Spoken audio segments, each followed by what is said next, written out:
Hey, we're live. I haven't made any videos or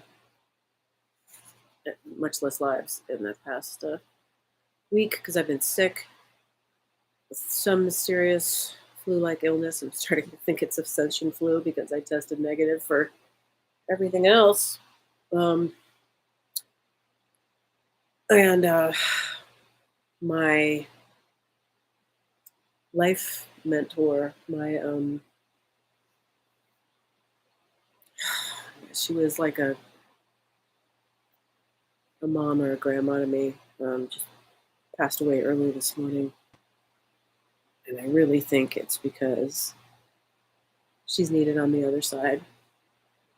Um, Especially right now. Official cause of death, stomach cancer. Um, she was the crone of our women's drum circle. She was a powerful witch. Powerful. And if you don't know what I mean by that, then please click the fuck off. You can hold your comments of Satanism and shit like that for somebody else, which has nothing to do with Satanism, by the way. But that's a whole, ask the people in the Epstein files what Satanism is all about. I have no fucking clue. Anyway, things are heating up even more, and it's not just metaphorically. I wanted to say this as a former firefighter who was trained while I was doing, backcountry archaeology in the Southwest for the Forest Service and the Park Service. Especially in both of those agencies, like everyone who works for the agency theoretically has to be trained, and you have to get your red card, your firefighter type 2 card, because it says in the mandate, mission statement, whatever, that like everybody who works for that agency needs to be able to get up and go fight a fire at the drop of a hat, when ordered to. So everybody needs to theoretically stay in shape enough to be able to pass the physical test and all that stuff. My job specifically was with a crew of, I don't know, 15 other people, was something that had never really been done before in the mid 90s. We were doing fire damage assessment on archaeological sites that had been burned in Bandelier National Monument after the Dome fire that was in April of 1996.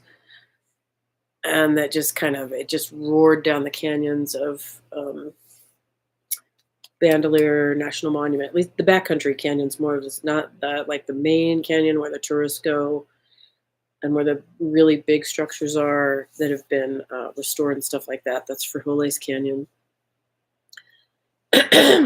Excuse me. And that was thankfully like the mouth of the canyon, not the mouth, the top.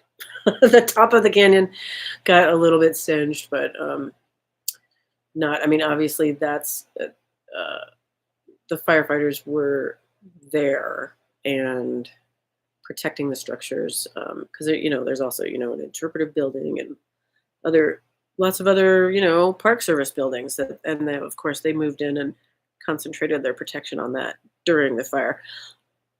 So our survey was mostly in the backcountry, and bear with me here. I'm getting to something. Okay. So we, we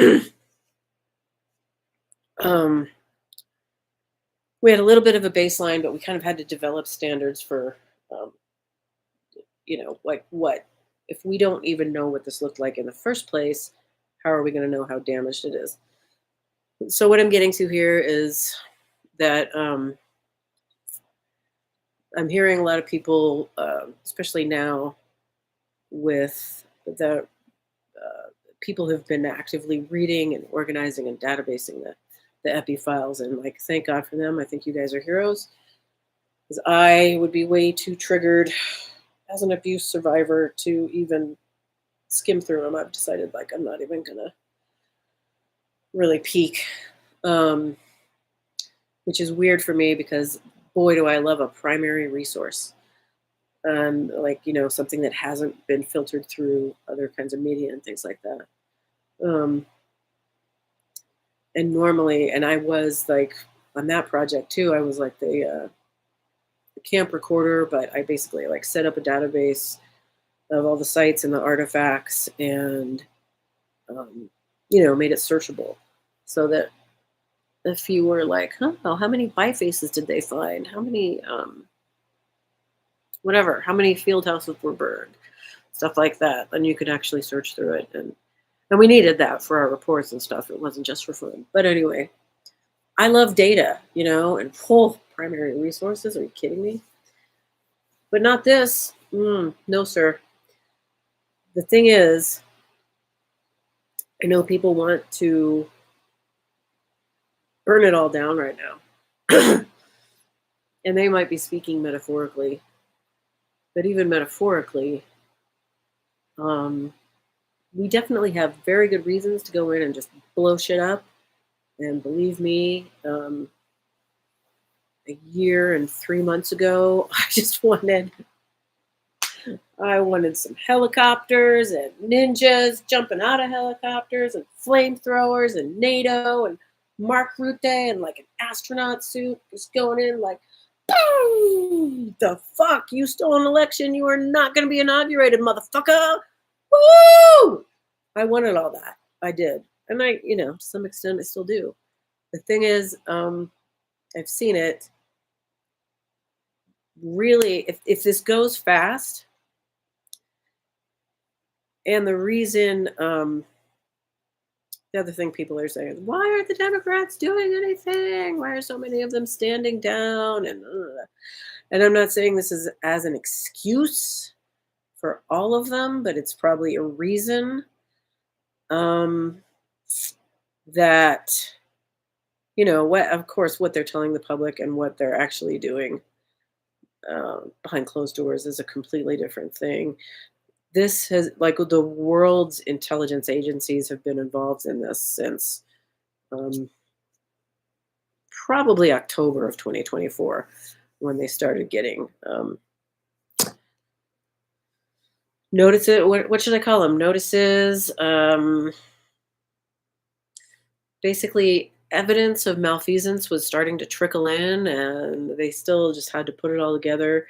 And the reason they're giving for not just stopping the inauguration of this criminal in the first place was, and if you notice, that inauguration was very strange, almost fake, was that if they did that, it would look like a military coup from our side, from like the sane people of the world, anybody to the left of, unaliving homeless people for fun. And they were afraid that a civil war would start with, and, I knew at the time it probably would have, it would have been like a bunch of rednecks hopping in their trucks with their guns and then just driving down the street randomly shooting people because they were so angry that their favorite crime bag and toddler had not been elected to basically grant them the freedoms and the license to rape and pillage and basically act like children until the end of time. That's been their stated goal, along with enslaving people, taking away the rights of women completely and enslaving people. Decline. Anyway, when you explode something, and I really thought this was going to be more explosive at first, and I was kind of afraid of that. So when you explode something or you completely burn it, luckily there, like at Bandelier, there were only a couple sites which had been burnt so badly that they were just obliterated. And I mean, this is including structures made of stone. that the fire got so hot for whatever reason, probably because like pine needles, like duff and vegetation tends to accumulate inside of um, like the remains of a structure that is square, round, whatever you have it, and so and then when that shit catches on fire, if you've been suppressing fires for 100 years and then suddenly it does burn, then it just you can tell how hot something burns by the color of the ash. It's going to be white ash. If it burned, I don't even remember the degrees now, but it's something like 1,000 degrees Fahrenheit, I want to say, at some point. And the Park Service was using these solid aluminum. I know you're thinking like, oh, that doesn't sound very strong in the first place, but there were these blocky aluminum um, site stakes with the number of the site kind of stamped into it. And though sometimes we couldn't find it at all, and sometimes they were melted over like a woo. Um, the thing is, and there wasn't that much we could do with those sites. When you blow something up, when you do set it on fire and it burns that hot, and oh my God, we have a lot of fuel, don't we? We have a lot of fuel that has accumulated and that has been suppressed for something like 6,000 years. Um, all fires I mean, there have been like some mini attempts to just burn it off and at least keep it healthy. But this shit's been accumulating for a long time. And so, yeah, I am comparing it to women's rage. And I've got plenty of it too. And when that pops off, I mean, shit. The guys would do well to not only mind their fucking manners, but, you know, head for the hills. I don't know. Just get out of town for a while. Make yourself scarce. And when you come back, have your hat in your hand and apologize and be very, very humble. This fire is going to burn hot. And there's nothing, like, I'm not saying like, oh, there's something you need to do and I'm going to tell you what to do to prevent this or make it better or something. I'm saying that the thing we need to do is be patient and actually trust in whatever divine source you trust in. Even if that's the universe and quantum physics, it's all the same thing.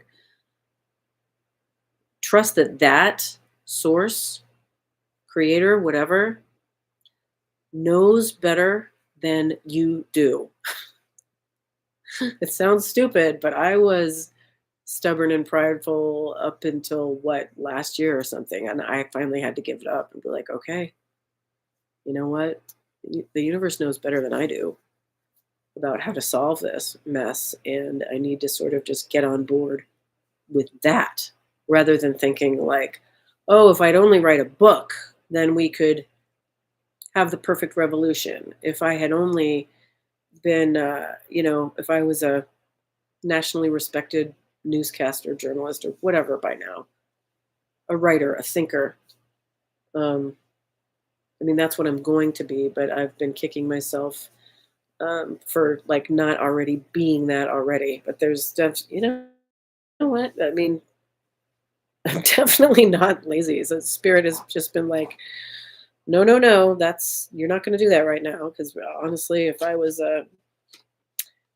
had gone the route of journalism, I probably would have been killed a long time ago for speaking out about stuff.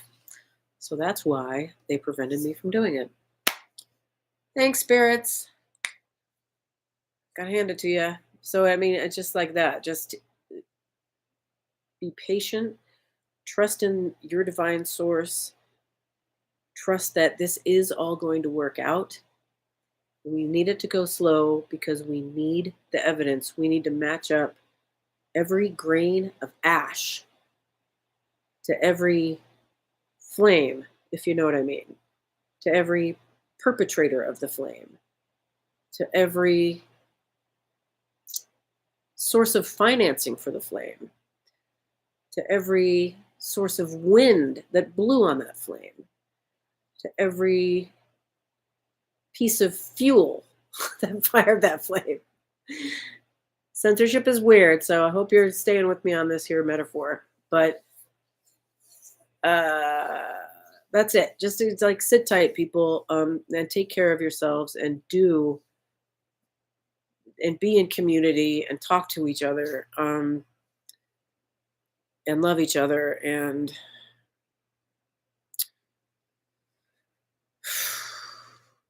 trust that it is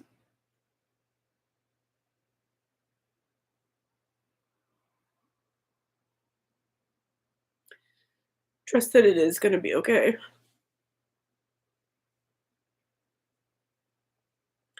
in the end. And if it's not okay, it's not the end. Um, and as always, I'm going to direct you to my favorite leaders and teachers of guidance that I'm getting right now, which is go check out Geoprism, Dr. Jennifer Lisa Vest. Her channel name is The Ethical Psychic. And frickin' Rosie and Karina. Um, I think if you search for any of these names, they'll come up. Karen with the spirit guides. Meister Tarot. Oh God, she's down in Australia and doing a bang up job, keeping more on track of American politics than we do. And you'll find people who you resonate with, but those are just some that I highly, highly, highly recommend. There's probably some great ones too that I just haven't been watching because it's impossible for me to watch 100 videos all day. But that, and that's the online stuff. But definitely just be with your friends, find some comfort where you can, and just trust. This is where faith comes in, people. It's knowing that the divine has a much better plan than we will, and that this has to happen this way so that we can connect the dots. Okay? All right. Take care. How do I turn this thing off? Whoa. Oh my gosh. Oh, this is embarrassing. End stream. There we go.